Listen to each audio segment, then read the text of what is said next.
Exercise 10.4 introduction कर चुके हैं हम लोग। एक्सरसाइज 10.4 से पहले जो एग्जांपल है सबसे पहले उन्हें सॉल्व करेंगे। एक्सरसाइज 10.4 के इंट्रोडक्शन में हमने vector product of two vectors पढ़ा था। Vector product of two vectors या उसी को हम बोलते हैं cross product of two vectors. Hindi में बोला जाता है दो सदिशों का सदिश गुणनफल। ठीक है, अब सबसे पहले इसके एग्जांपल्स लगाना स्टार्ट करेंगे। पूरा इंट्रोडक्शन अगर आपने पढ़ा है तो हर एक चीज वहां से आपको क्लियर होगी। जिसकी भी जरूरत पड़ेगी हम उस समय उसको बता के आपको सवाल लगाना शुरू कर देंगे। तो 22 नंबर एग्जांपल हमारे सामने है। इसमें दो वेक्टर्स दिए गए हैं, वेक्टर ए और vector B. Modulus of A cross B ज्ञात करना है आपको, बस इतना सा काम है। सबसे पहले वेक्टर ए की वैल्यू दी गई है 2i प्लस जे, 2i प्लस जे प्लस 3k। कैप सब में है, मैं नहीं भी बोलूंगा तो आपको समझ जाना है। 3 5 माइनस 2,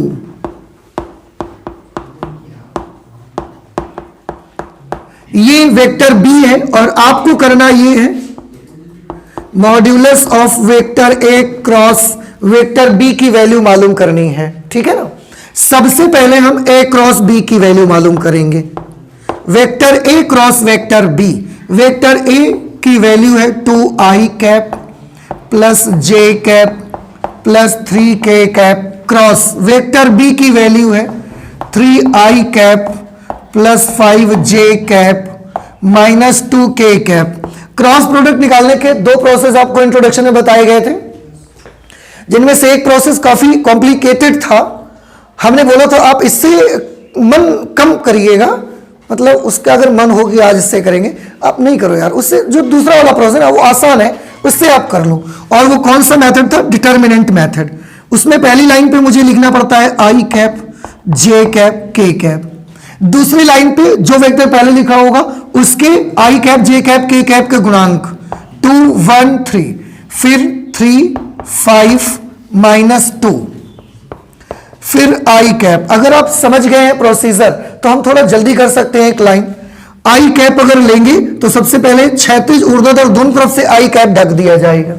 ये 1 3 5 माइनस 2 बचेगा, उसमें पहले इसको इससे मल्टीप्लाई करेंगे तो माइनस 2 माइनस 5 3 15, फिर i के बाद j आएगा तो माइनस j कैप। हमने बोला था प्लस माइनस प्लस लीजिएगा, दोनों तरफ से j को ढक दीजिए क्षैतिज और ऊर्ध्वाधर ऐसे। ये बचेगा 2 3 3 माइनस 2, पहले इसको मल्टीप्लाई करिए तो माइनस 2 का 2 से करिएगा तो माइनस 4, माइनस 3 का 3 से करिएगा माइनस का 9 आ जाएगा, फिर प्लस k कैप ऐसे आ जाएगा। 5 दूना 10 माइनस 3,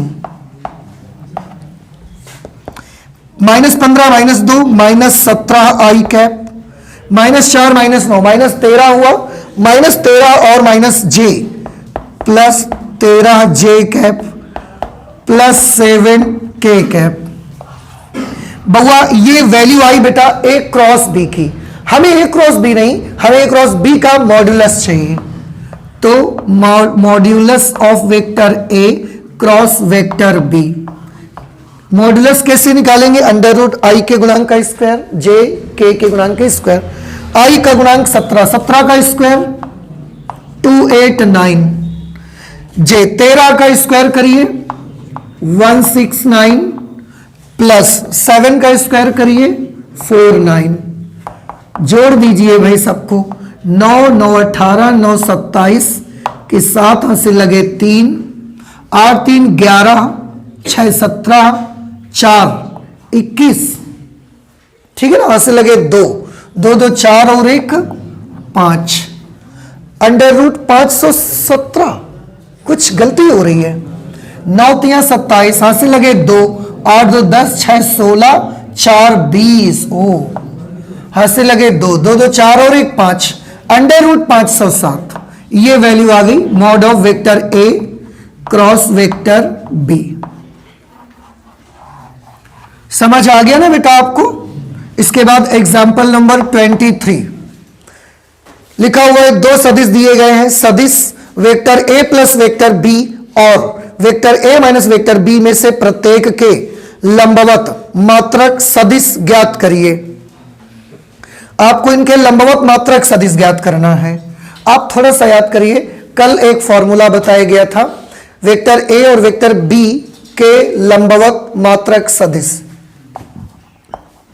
वेक्टर ए व वेक्टर बी के लंबवत मात्रक सदिश। आई थिंक इंट्रोडक्शन में ही सबसे लास्ट में बताया गया था कि वेक्टर ए और वेक्टर बी के लंबवत मात्रक सदिश अगर निकालना है तो आप कैसे निकालोगे। उसके लिए फॉर्मूला था vector A cross vector B upon mod of vector A cross vector B.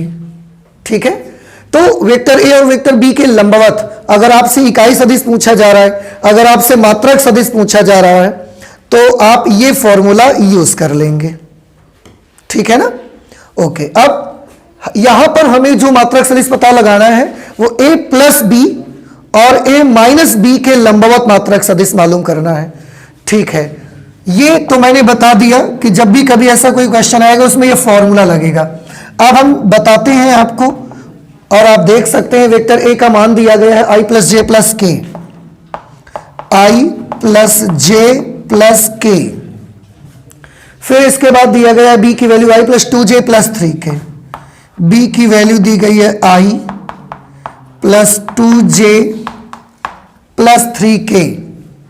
ठीक है, अब उन्होंने पूछा है वेक्टर ए प्लस वेक्टर बी और वेक्टर ए माइनस वेक्टर बी में से प्रत्येक के लंबवत मात्रक सदिश ज्ञात करिए। आपको क्या करना पड़ेगा, वेक्टर ए प्लस वेक्टर बी तथा वेक्टर ए माइनस वेक्टर बी के लंबवत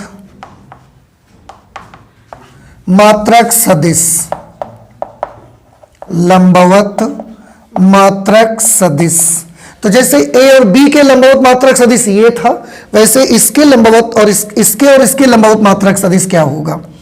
तो हमको लिखना पड़ेगा vector A plus vector B cross vector A minus vector B upon mod of vector A plus vector B cross vector A minus vector B.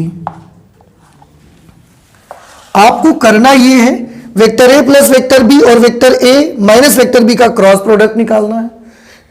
Cross product ऊपर लिखना है जो आएगा, और उसी क्रॉस प्रोडक्ट का मॉड्यूलस नीचे लिखना है, सॉल्व कर देना है बस आपको। ठीक है, तो सबसे पहले हम वेक्टर ए प्लस वेक्टर बी निकालते हैं। देखो ये तो ये हो गया कि ये फॉर्मूला हम लगाएंगे, पर इसकी वैल्यूज तो मिल जाए हमको तभी तो लगाएंगे। तो चलिए देख लेते हैं। आप जानते हैं यहां पर भी आप कर सकते हैं, आप क्रॉस गुणन करा लीजिए, a cross a minus A cross B plus B cross a कर ले। यहीं से देखो इसको मल्टीप्लाई करिए तो ए क्रॉस ए आ जाएगा, ये आएगा vector A cross vector A. फिर माइनस इससे करेंगे तो माइनस वेक्टर ए क्रॉस वेक्टर बी।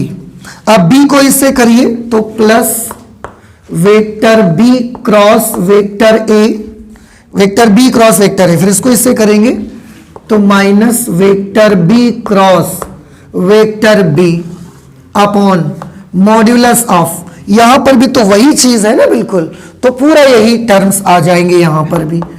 वेक्टर ए क्रॉस वेक्टर ए माइनस वेक्टर ए cross vector B plus vector B cross vector ए minus vector B cross vector B.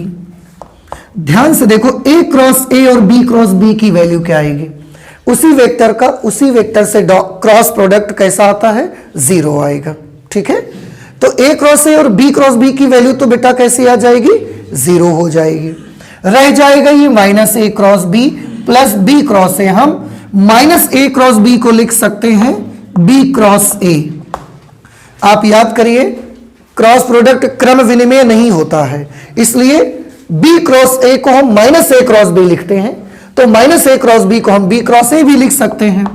ये B cross ए बन गया, ये already B cross ए है।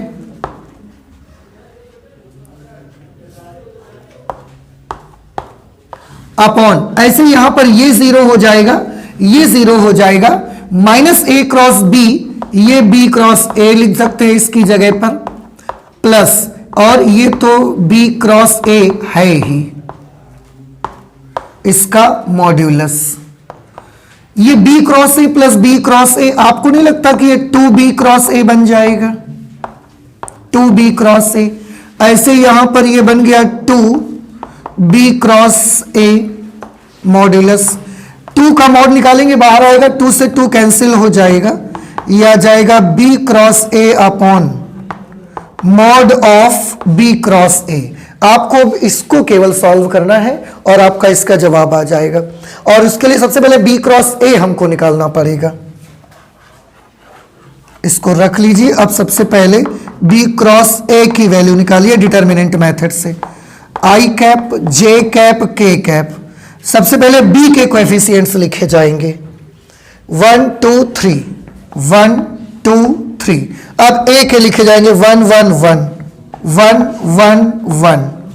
Solve करिए भैया, i को दोनों तरफ से ढक लोगे तो 2 3 1 1 बचेगा, 2 माइनस 3, 2 माइनस 3 क्या आएगा भाई, -1, तो ये माइनस का i कैप। अब प्लस j माइनस का j, सॉरी माइनस j, अब दो तरफ से इसको ढक देंगे तो 1 3 1 1, 1 माइनस 3, -2 आएगा, वो -2 इसको इससे मिल करके क्या बना देगा, +2 बना देगा। फिर प्लस का k लिखेंगे, ऐसे ढक देंगे, 1 2 1 1 बचेगा, 1 माइनस 2, -1 तो माइनस k, ये आ गई वैल्यू b क्रॉस a की। अब साथ में b क्रॉस a का मॉड्यूलस भी तो चाहिए हमको, b क्रॉस a का मॉड निकाल लीजिए, अंडर रूट 1 -1 का स्क्वायर 1 आएगा, 2 का स्क्वायर 4 आएगा, -1 का स्क्वायर 1 आएगा, तो 1 4 1, 1 4 5 और 1 6। अब इसी पे वैल्यू आप लिख दीजिए। देखिए मेरे पास जगह कम है इसलिए हम हिंदी नहीं लिखेंगे, अदरवाइज हम ये लिख सकते थे, लंबवत मात्रक सदिश, उसकी वैल्यू ये आई है ना, ये वैल्यू हम यहां नोट कर देंगे, तो हम इसी से डायरेक्ट लिख दे रहे हैं। b क्रॉस ए की वैल्यू आई है -i cap plus 2j cap minus k cap upon modulus लिखेंगे b क्रॉस ए का, वो √6 के बराबर है। अब आप देख सकते हैं, सॉल्व करिए, इन्होंने अलग अलग कर दिया है आंसर पे, आप भी अलग अलग कर सकते हैं। -1 upon √6 i cap plus 2 upon √6 j cap minus 1 upon √6 k cap, ये वैल्यू यहां पर आ रही है। तो ये हमारे पास एक प्रोसेस है, हम चाहते तो हम पहले a प्लस बी निकाल लेते, फिर a माइनस बी निकाल लेते, और उनके लंबवत मात्रक सदिश भी निकाल सकते थे, जैसे इसका सूत्र लगाते हैं हम, ठीक है ना। तो ये हमने कर लिया क्वेश्चन नंबर 23। आप प्लीज इसे नोट कर लीजिए, इसके बाद हम लोग 24 नंबर सॉल्व करेंगे। एग्जाम्पल नंबर 24 है, एक त्रिभुज का क्षेत्रफल ज्ञात कीजिए जिसके शीर्ष बिंदु a 1, 1, 1, b 1 2 3, c 2 3 1 है। एक त्रिभुज है, उसके तीनों शीर्षों के निर्देशांक आपको दे दिए गए हैं, उस त्रिभुज का क्षेत्रफल आपको मालूम करना है। तो सबसे पहले अगर ये त्रिभुज के शीर्षों के निर्देशांक हैं, तो त्रिभुज के शीर्षों के निर्देशांक से चलिए हम एक ट्रायंगल बना लेते हैं, रफ फिगर ये बना लिया हमने, this is a b and c, ये ए है, ये बी है और ये सी। जब बिंदुओं के निर्देशांक दिए जाते हैं तो बिंदुओं के निर्देशांकों से तो हम उन बिंदुओं की स्थिति सदिश पता लगा सकते हैं। अगर ये बिंदु ए का निर्देशांक 1, 1, 1 है, 1, 1, 1, बी के कोऑर्डिनेट्स हैं 1 2 3 और सी के कोऑर्डिनेट्स हैं 2 3 1, तो बिंदु ए का स्थिति सदिश क्या होगा, position vector i cap plus j cap plus k cap. बिंदु बी का पोजीशन वेक्टर क्या होगा, i cap plus 2j cap plus 3k cap, और पॉइंट सी का position vector 2i cap plus 3j cap plus k cap. अब बताइए त्रिभुज का क्षेत्रफल निकालना है, क्या करना चाहिए। इंट्रोडक्शन में आपको इसके बारे में बताया गया था, याद है आपको। त्रिभुज के क्षेत्रफल का सूत्र होता है 1/2 मॉड ऑफ, इसके बाद क्या लिखना है? वैसे त्रिभुज के क्षेत्रफल का सूत्र जो आपको बताया गया था, त्रिभुज का क्षेत्रफल mod of A B cross A c. देखिए सूत्र यही होगा ऐसा नहीं है, मैंने आपको जो बातें बताई थी वो जो सबसे इंपॉर्टेंट है इसमें वो ये आपको याद रखना है कि जब आप दो सदिश आपको चाहिए पर दो के दोनों सदिश एक ही शीर्ष से स्टार्ट होने वाले चाहिए, फिर हमको ये हमने आपको बताया था। अगर आप ए से स्टार्ट कर रहे हो तो A B cross B C नहीं लिखोगे, आप ए बी क्रॉस ए सी लिखोगे। अगर आप बी से लेना चाहते हो बेशक आप ले सकते हैं, पर फिर आपको क्या लेना चाहिए? बी ए क्रॉस बी सी। अगर आप सी से स्टार्ट करना चाहते हैं तो वो भी सही है, उससे भी आंसर आएगा, पर उस समय सी बी क्रॉस सी ए लेना पड़ेगा। ऐसा ना ले कि सी बी क्रॉस बी ए कर दिया आंसर आ गया। एक ही शीर्ष से स्टार्ट होने वाले दोनों वेक्टर हमको चाहिए। हमने ए बी क्रॉस ए सी ले लिया, अब ए बी क्रॉस ए सी का मान निकाला जाएगा, उसका मॉडुलस निकालेंगे, यहां रखेंगे, क्षेत्रफल निकल करके आ जाएगा। तो इसको अभी ऐसा छोड़ देते हैं। सबसे पहले A B cross A C की वैल्यू निकालेंगे, vector A B cross vector A C, और ए बी भी तो पता रहना चाहिए, उसके लिए नहीं निकाला है, यहां निकाल के दिखा देते हैं फिर आपको हम। वेक्टर ए बी के लिए क्या करेंगे आप? ओ बी माइनस ओ ए, ओ बी में से ओ ए माइनस करिए, इसमें इसको माइनस करिए, आई में से आई माइनस हो गया, जीरो हो गया, तो जीरो आई कैप। 2j में से j माइनस हो गया तो j कैप, 3k में से k माइनस हो गया तो 2k कैप। ये वेक्टर ए बी आ गया। अब वेक्टर ए सी निकालने के लिए c के पोजीशन वेक्टर में a के पोजीशन वेक्टर को माइनस कर देंगे, c के पोजीशन वेक्टर में a के पोजीशन वेक्टर को माइनस करेंगे। 2i में से i माइनस होगा i कैप, 3j में से j माइनस हो जाएगा 2j कैप, ये 3j में से j माइनस हुआ 2j cap, OC minus OA है ना, हाँ ठीक है।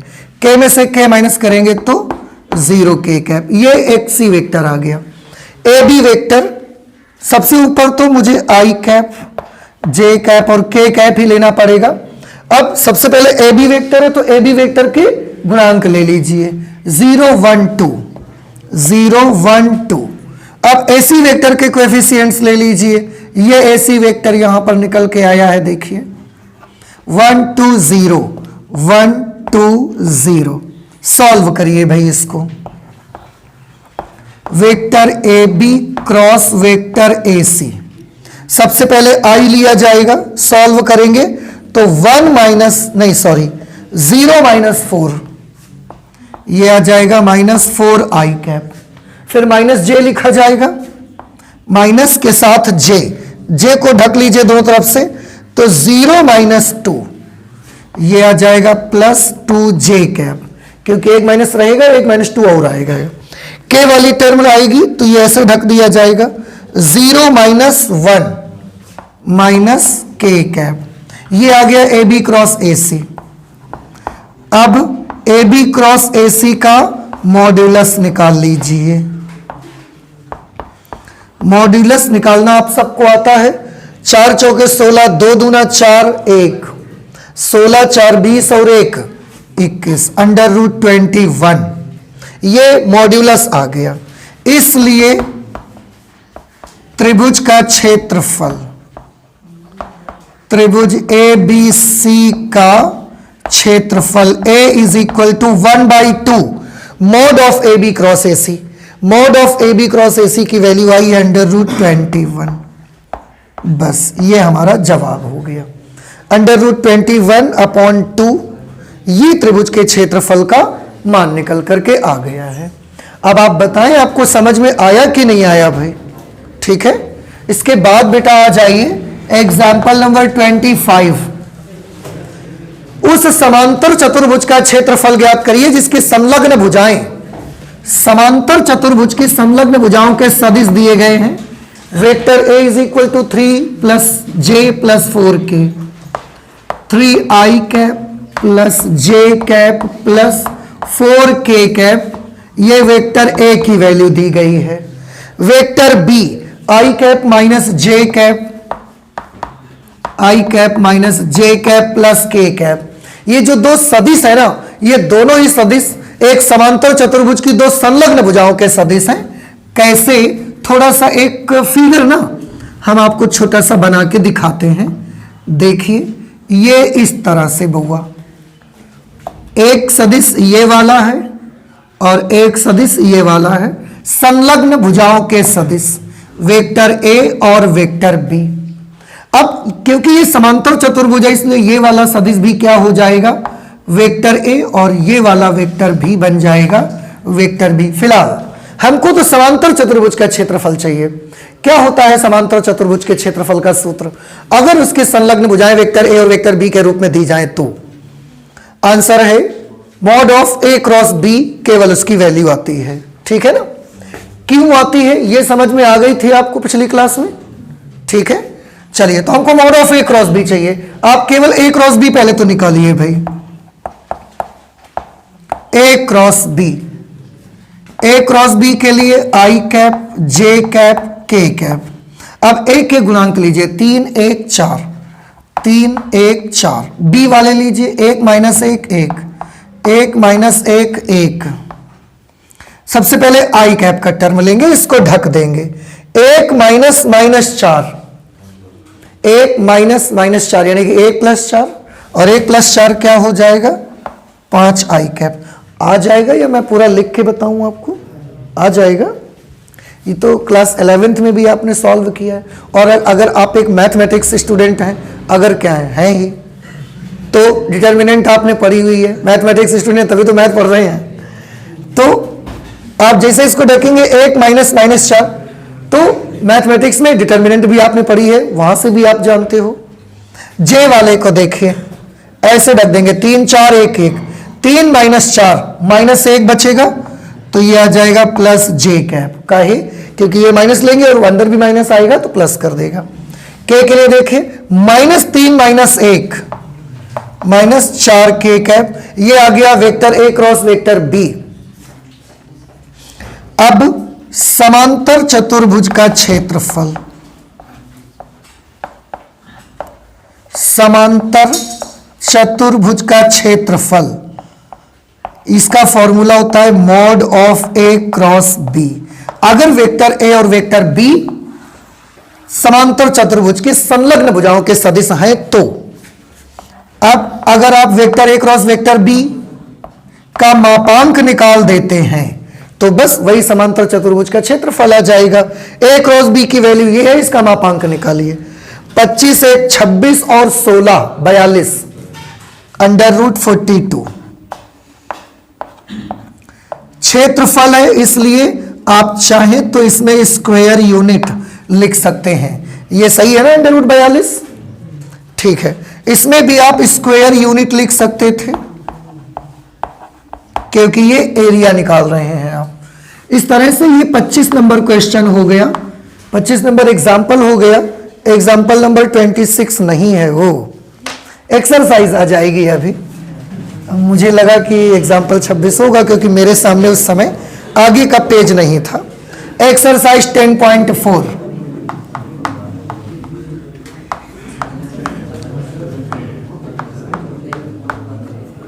देखिए भैया, पहला क्वेश्चन क्या लिखा हुआ है, ए और बी दिया है, mod of A cross B निकालना है। ए की वैल्यू आपको दी जा रही है, वेक्टर ए है i minus 7j plus 7k, i minus 7j plus 7k। Vector B की वैल्यू दी गई है 3i minus 2j plus 2k, 3i minus 2j plus 2k। Question में पूछा जा रहा है modulus of vector A cross vector B की वैल्यू। आपको लगता है कि ये मुझे बताना चाहिए? आ जाएगा। सबसे पहले क्या करेंगे बताइए? सबसे पहले ए क्रॉस बी निकाल लीजिएगा डिटरमिनेंट मेथड से, और उसके बाद उसका मापांक निकाल लीजिएगा। आ जाएगा ना आपको? ठीक है, ये आप खुद से कर लीजिए। हाँ, DYS का रूल लगा लीजिए। इसके बाद नेक्स्ट है 2 नंबर क्वेश्चन। इसमें एक वेक्टर ए दिया गया है। वेक्टर ए की वैल्यू कितनी है? 3i plus 2j plus 2k। 3i plus 2j plus 2k। और बउआ वेक्टर बी की वैल्यू क्या दी गई है? i plus 2j minus 2k। i plus 2j minus 2k। Question में लिखा है सदिश ए, वेक्टर ए प्लस वेक्टर बी और वेक्टर ए माइनस वेक्टर बी की लंब दिशा में मात्रक सदिश ज्ञात करिए। एग्जाम्पल में सेम ऐसा क्वेश्चन आपने लगाया है। वेक्टर ए प्लस वेक्टर बी और वेक्टर ए माइनस वेक्टर बी की लंब दिशा में मात्रक सदिश। पूरा कैलकुलेशन हमने उसमें करके दिखाया है, अभी अभी एग्जाम्पल में लगाया, हमें याद आ गया है। क्या आपको भी याद आ गया है? याद आ गया ना? तो फाइनली इसका फॉर्मूला क्या बन गया था जब आपने सॉल्व किया था? वो बन गया था b cross A upon mod of b cross ए। अब आपको क्या लगता है, क्या इसको हम कर लेंगे? आप सबसे पहले क्या निकालेंगे बताओ? पहले b क्रॉस ए निकालेंगे, तो b क्रॉस ए निकाल लीजिएगा और फिर b क्रॉस ए का मॉडुलस भी निकाल लीजिएगा। जो b क्रॉस ए की वैल्यू आएगी उसको ऊपर लिखेंगे और b क्रॉस ए का मॉडुलस नीचे लिख देंगे, आंसर आ जाएगा आपका। बहुत ज्यादा टर्म्स को अलग अलग करना पड़ेगा बस। सेकंड नंबर क्वेश्चन, ये भी सभी बच्चे खुद से करेंगे। थर्ड नंबर क्वेश्चन, यदि एक मात्रक सदिश वेक्टर ए i के साथ पाई बाई 3, j के साथ पाई बाई 4 और k के साथ एक न्यून कोण थीटा बनाता है तो थीटा का मान ज्ञात करिए और इसकी सहायता से वेक्टर ए के घटक भी ज्ञात कीजिए। एक मात्रक सदिश, बउआ देखो इन्होंने बोला है यदि एक मात्रक सदिश वेक्टर ए एक मात्रक सदिश है, इसका मतलब है अगर ये एक मात्रक सदिश है तो इसका मापांक कितना होगा? फिर तो 1 के बराबर। ये i कैप के साथ पाई बाई 3 का एंगल बनाता है। आपको याद है कोई भी वेक्टर i कैप के साथ, इसका मतलब x अक्ष के साथ पाई बाई 3 कोण बनाता है। j कैप के साथ पाई बाई 4 यानी कि y अक्ष के साथ, j कैप y अक्ष की दिशा में इकाई सदिश होता है ना, तो j कैप के साथ पाई बाई 4 यानी कि y अक्ष की दिशा से पाई बाई 4 का कोण बनाता है। k कैप के साथ एक न्यून कोण थीटा बनाता है, तो थीटा का मान ज्ञात करना है। पहले तो आपको ये दिया गया है अल्फा की वैल्यू, आपको याद नहीं आया? ये कोई भी सदिश x अक्ष से जितना कोण बनाता है उसे अल्फा से लिखते हैं, y अक्ष से जितना कोण बनाता है उसे बीटा से, और z अक्ष के साथ बना हुआ कोण गामा से लिखते हैं। तो अल्फा का मान दिया गया है पाई बाई 3, बीटा की वैल्यू है पाई बाई 4 और गामा की वैल्यू थीटा के बराबर। इसकी वैल्यू हमको ऐसे दी नहीं गई है। अब बोले थीटा का मान ज्ञात करिए आप। एक तो ये काम करना है, दूसरा इसकी सहायता से एक एक घटक भी बनाइए। पहले थीटा की वैल्यू पता लगानी है। क्या आपको याद है अल्फा बीटा गामा ये एंगल्स में आपने पढ़ा हुआ था? क्या रिलेशन होता था इसमें? अगर अल्फा बीटा गामा किसी सदिश के द्वारा x अक्ष, y अक्ष और z अक्ष से क्रमशः बनाए गए कोण हैं तो उनकी दिक् कोज्याएं cos alpha, cos beta, cos gamma होते थे और उनमें एक रिलेशन होता था cos square alpha plus cos square beta plus cos square gamma is equal to 1। हम वो वाला रिलेशन यूज करेंगे। We know cos square alpha plus cos square beta plus cos square gamma is equal to 1। Cos square pi by 3, cos square pi by 4 plus cos square theta is equal to 1। Cos pi by 3 यानी कि cos 60। Cos 60 की value क्या होती है बताओ? 1/2 का square कर लीजिए। कॉस पाई बाई 4 की वैल्यू 1/√2 और इसका स्क्वायर कर लीजिए 1/2 plus cos square theta is equal to 1। इसको सॉल्व कर लीजिए, 4 एलसीएम लेंगे, 1 + 2 ये 3/4 आ जाएगा, plus cos square theta is equal to 1। वैसे भी 1/4 और आधा मिला के 3/4 बन जाएगा, ये उधर जाके माइनस हो जाएगा, तो कॉस स्क्वायर थीटा 1 में 3/4 माइनस हो जाएंगे, 1/4 बचेगा। कॉस थीटा की वैल्यू आ जाएगी 1/2। अगर कॉस थीटा का मान 1/2 आएगा तो थीटा की वैल्यू कितनी आ जाएगी? 60 डिग्री, 60 यानी कि π/3। तो दो बातें जो पूछी गई उनमें से एक तो थीटा का मान पूछा गया है, तो थीटा की वैल्यू कितनी आ जाएगी? π/3। देखिए कितना आंसर आ रहा है, जरा थीटा की वैल्यू इस क्वेश्चन में मिलाइए। एक्सरसाइज 10.4 क्वेश्चन नंबर 3, π/3 60 डिग्री, ठीक है ना? ओके। अब एक क्वेश्चन और इसमें लगाया गया है साथ में कि इसकी सहायता से एक एक घटक भी ज्ञात करिए। आपको इसकी मदद से क्या करना है? एक एक घटक भी पता लगाने हैं। तो एक एक घटक कैसे पता लगाएंगे? वेक्टर ए के घटक, वेक्टर ए के घटकों के लिए आप ऐसा कर लो, mod of a cos alpha, mod of b नहीं sorry mod of a cos beta, mod of a cos gamma. एक आएगा mod of vector a cos alpha, mod of vector a cos beta, mod of vector a cos gamma. देखो mod of a का मान तो बेटा 1 ही आएगा।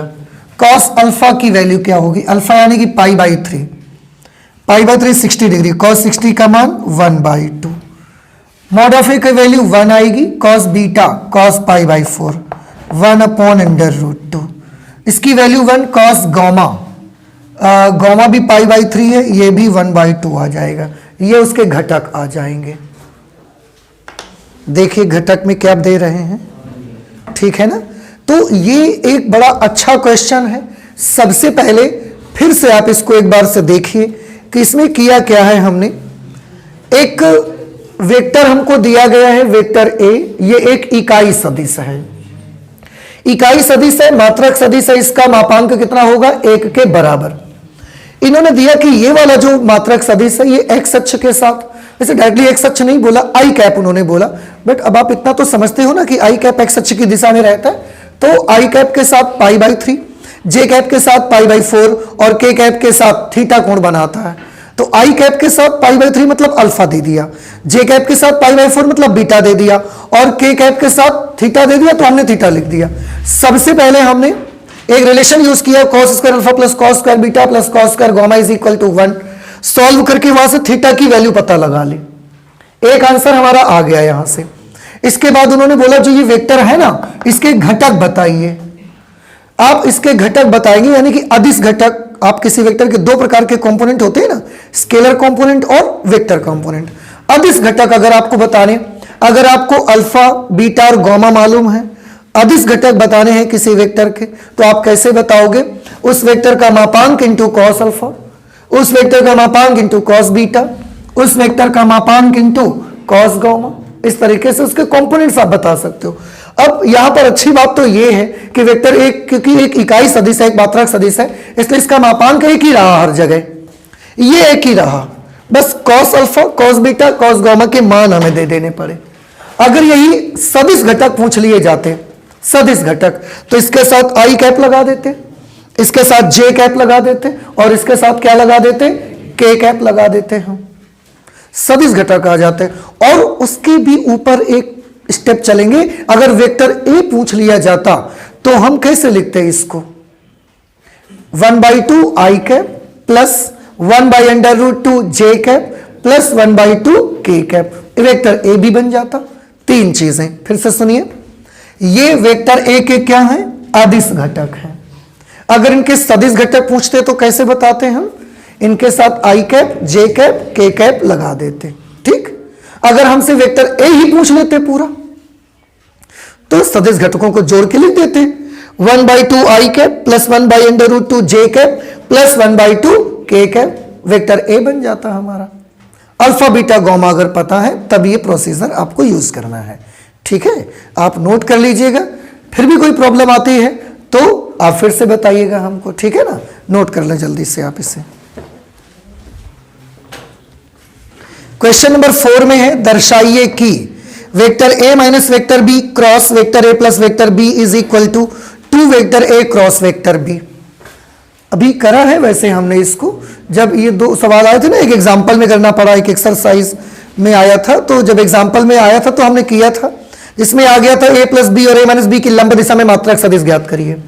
उसमें करना पड़ा था a plus B cross a minus b, याद आया?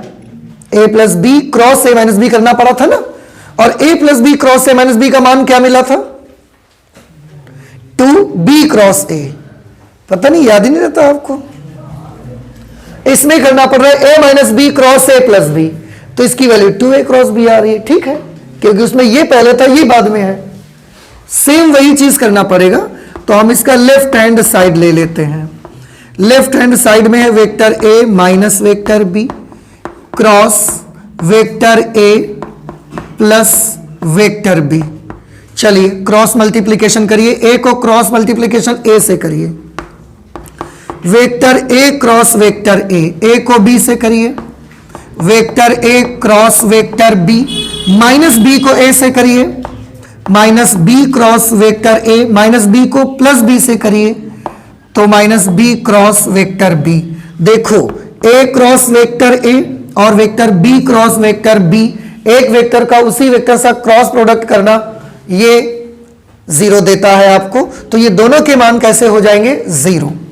ये a क्रॉस b लिखा हुआ है, लिख दीजिए, ये माइनस b क्रॉस a लिखा हुआ है।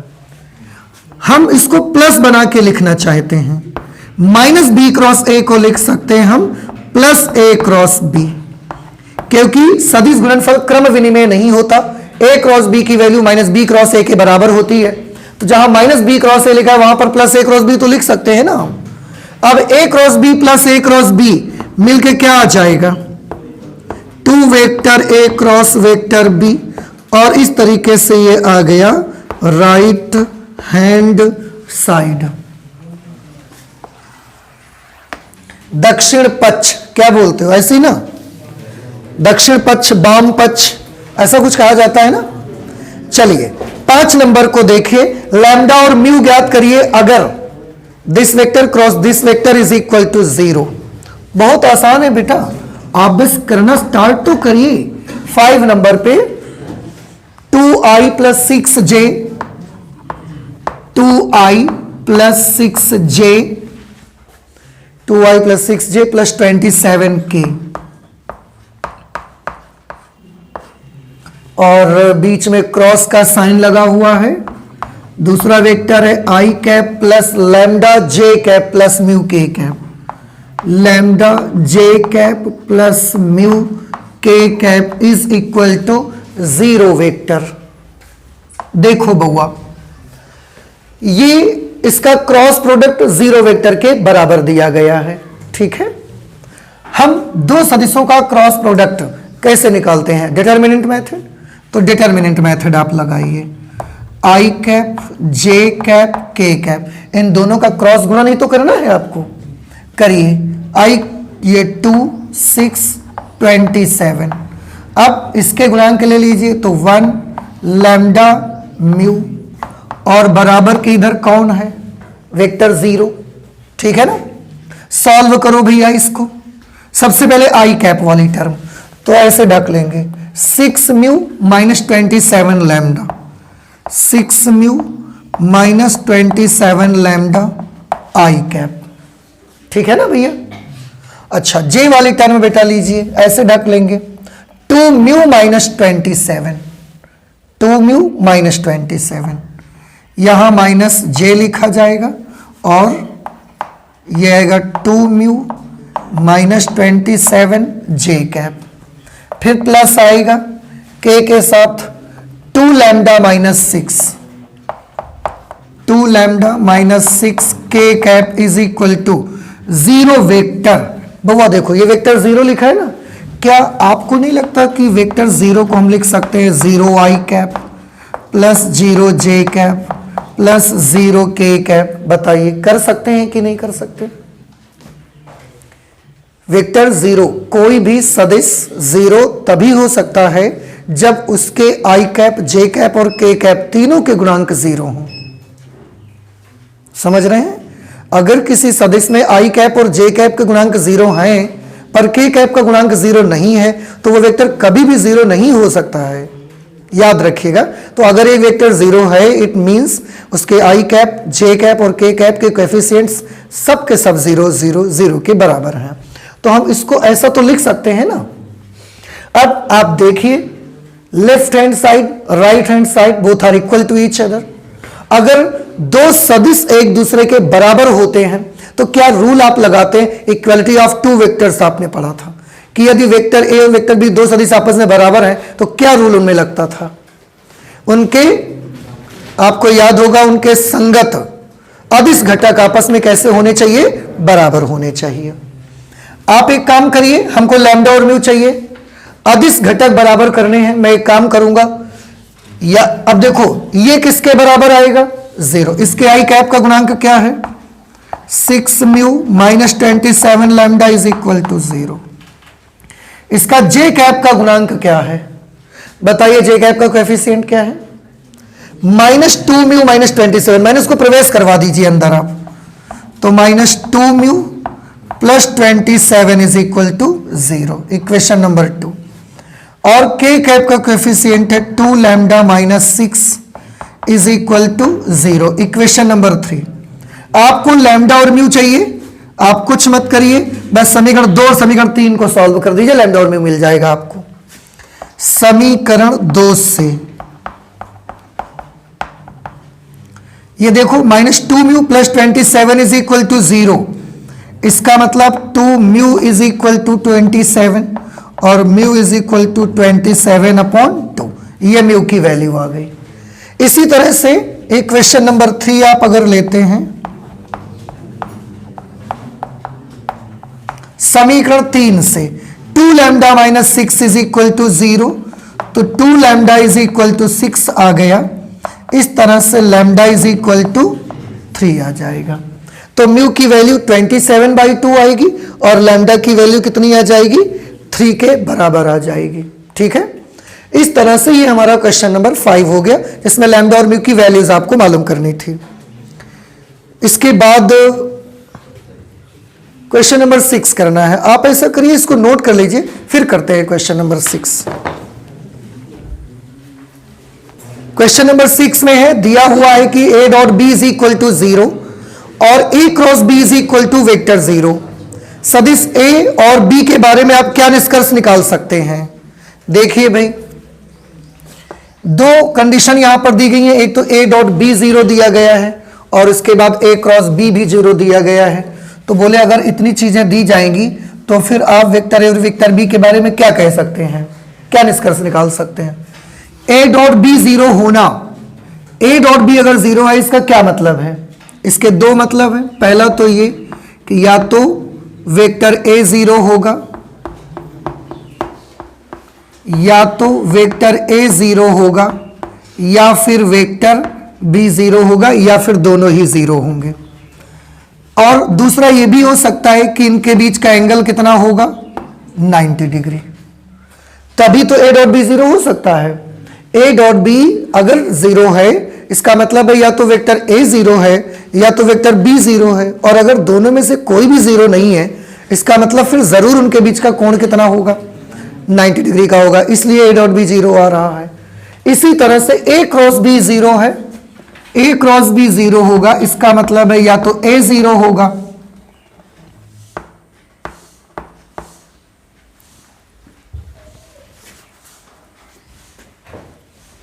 a क्रॉस b 0 है, इसका मतलब है या तो वेक्टर a 0 के बराबर होगा और या फिर वेक्टर b 0 के बराबर होगा। और अगर दोनों में से कोई भी 0 के बराबर नहीं है तो फिर दोनों के बीच का कोण कितना होगा? वो 0 डिग्री का होगा या 180 डिग्री आएगा। ये दो बातें इससे हो सकती हैं, ये दो बातें इससे हो सकती हैं। अब उन्होंने पूछा आप निष्कर्ष क्या निकालेंगे और बी के बारे में। अब देखिए इसमें जो दोनों में कॉमन चीज होगी उसे आप बता दीजिए। इसमें थीटा 90 डिग्री आ रहा है, इसमें थीटा 0 डिग्री आ रहा है। इसका मतलब है थीटा ना तो 0 है ना 90, उसके बारे में हम कुछ नहीं कह सकते कितना है, पर दोनों में ये चीज मुझे कॉमन दिख रही है। इसका मतलब है वेक्टर ए और वेक्टर बी के बारे में हम ये कह सकते हैं कि या तो वेक्टर ए 0 होगा या फिर वेक्टर बी 0 होगा। ठीक है ना, ये हम बता सकते हैं। तो हमने क्या निष्कर्ष निकाला, वेक्टर ए और वेक्टर बी में से, वेक्टर ए और वेक्टर बी में से कम एक सदिश अवश्य शून्य है।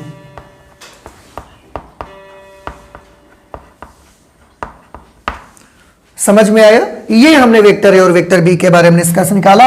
ना तो वो एक दूसरे से लंबवत है, ये हम कह सकते हैं, ना हम ये कह सकते हैं तो दोनों एक दूसरे पर समांतर हैं, ये भी नहीं कह सकते। हम ये जरूर कह सकते हैं कि ए और बी में से कम कोई एक सदिश ऐसा होगा जो जरूर 0, इसीलिए इनका डॉट और क्रॉस 0 हो गया है।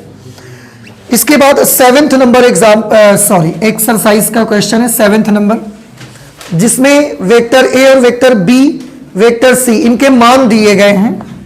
वेक्टर ए की वैल्यू बहुआ क्या दी गई है, देखो a1 i cap plus a2 j cap plus a3 k cap. ऐसे ही वेक्टर बी की वैल्यू दी गई है b1 i cap b2 j cap plus b3 k cap. Vector C की वैल्यू दी गई है c1 i cap plus c2 j cap plus c3 k cap. उन्होंने बोला रूप में दिए हुए हैं, तब दर्शाइए कि a cross b plus c सिद्ध करना है या दिखाना है, क्या दर्शाना है। a cross vector b plus vector c is equal to vector a cross vector b plus vector a cross vector c, ये हमको दर्शाना है। उसके लिए आपको लेफ्ट हैंड साइड निकालना पड़ेगा, राइट हैंड साइड निकालना पड़ेगा, और फिर देखना पड़ेगा कि दोनों वाकई में बराबर आ रहे हैं कि नहीं आ रहे हैं। तो सबसे पहले हम लेफ्ट हैंड साइड सॉल्व करेंगे।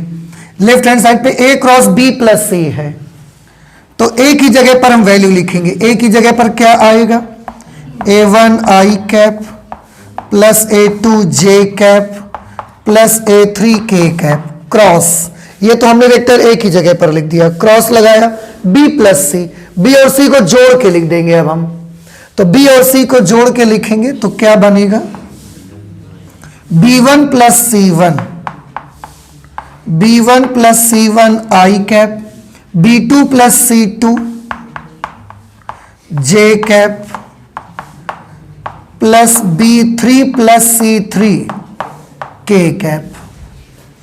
बउआ हो, समझ आ रहे बेटा आपको? अब इसके बाद आप एक काम करिए कि डिटर्मिनेंट मेथड से इसको सॉल्व करिए। i cap j cap k cap, पहले इसके गुणांक लीजिए तो a1 a2 a3, फिर इसके कोएफिशिएंट लेंगे तो b1 प्लस c1, इसका ले लिया b2 प्लस c2, ये कर दिया b3 प्लस c3। इसको कैलकुलेट करिए भाई, आप कैलकुलेट करेंगे। सबसे पहले i कैप ऐसे हमने ढक दिया, ये बचा, गुणा करिए, इसका गुणा करिए a2b3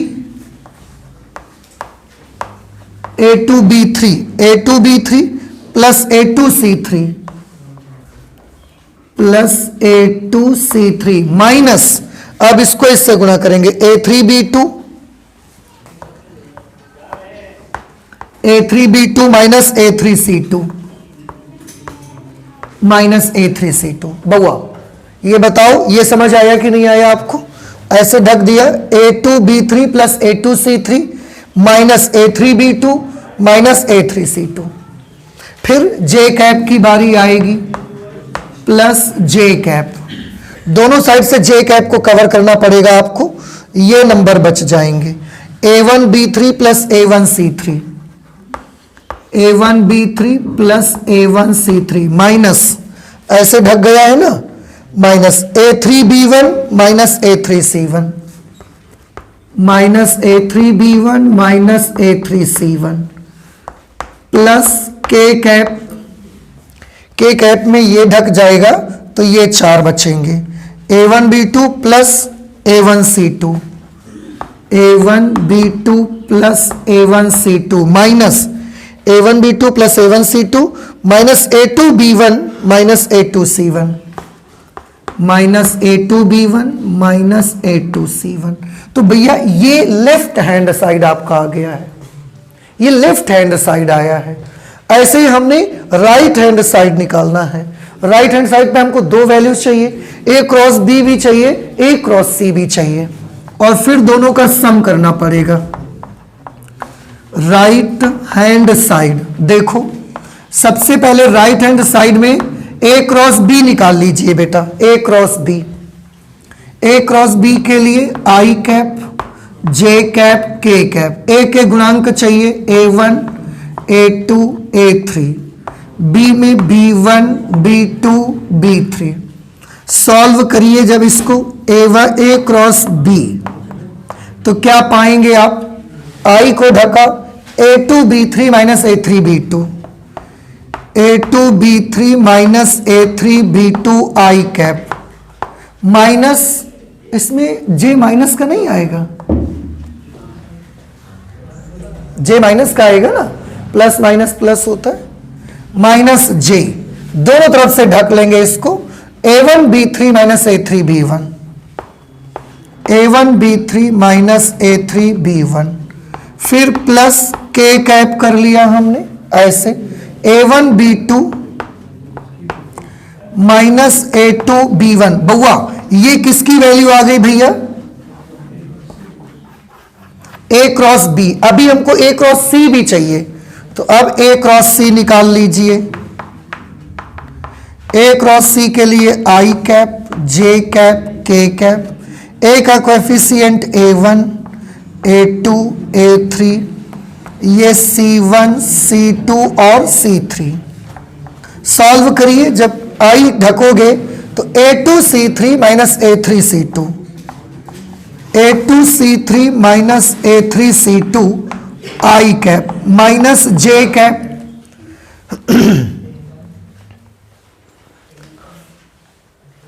इसका लेफ्ट हैंड साइड तो हम ये कर चुके हैं, ठीक है ना, ओके। अब J की बारी है, तो जब ये ढक जाएगा तो ये A1C3 minus A3C1, A1C3 minus A3C1 J cap. J cap हमने लिख दिया है पहले, अब दोबारा लिखने की जरूरत नहीं है। प्लस K कैप का टर्म आएगा, तो ये आएगा A1C2 minus A2C1, A1C2 minus A2C1। ये बेटा वैल्यू आ गई A क्रॉस C की। राइट हैंड साइड अगर आपको चाहिए तो आपको A क्रॉस B और A क्रॉस C को जोड़ना पड़ेगा। ये A क्रॉस B है, ये A क्रॉस C है, दोनों को आप प्लस कर देंगे।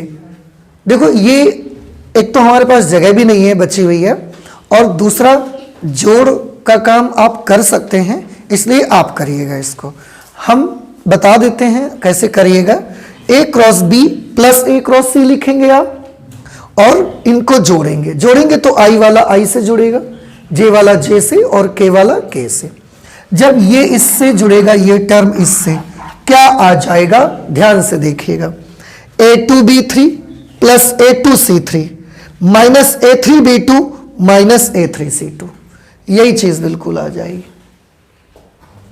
देखो A2B3 plus A2C3 plus A2C3 minus A3B2 minus A3B2 minus A3C2 minus A3C2, ठीक है। ऐसे जे वाले टर्म जुड़ेंगे तो उसमें भी वो वैल्यू आ जाएगी, के वाले जुड़ेंगे उसमें भी वही वैल्यू आ जाएगी।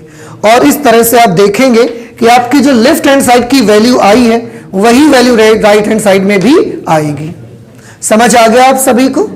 तो ये हमने कौन सा क्वेश्चन कर लिया, क्वेश्चन नंबर 7। इस एक्सरसाइज में जैसा कि मैं देख रहा हूं कि पूरे 12 क्वेश्चन है और उन 12 क्वेश्चन में 7 क्वेश्चन आज तक हम लोग लगा चुके हैं, 5 क्वेश्चन केवल बाकी रह गए, तो उनको लगाएंगे पर अब हम अगली क्लास में लगाएंगे। ठीक है, आज इतना ही रख लेते हैं मैथमेटिक्स में, आगे और भी पढ़ाई करेंगे, मिसलेनियस एक्सरसाइज सॉल्व करेंगे नेक्स्ट क्लास से। तो ठीक है, फिर आज इतना ही रख लेते हैं, चलते हैं, मिलते हैं अगली क्लास में। Okay, thank you.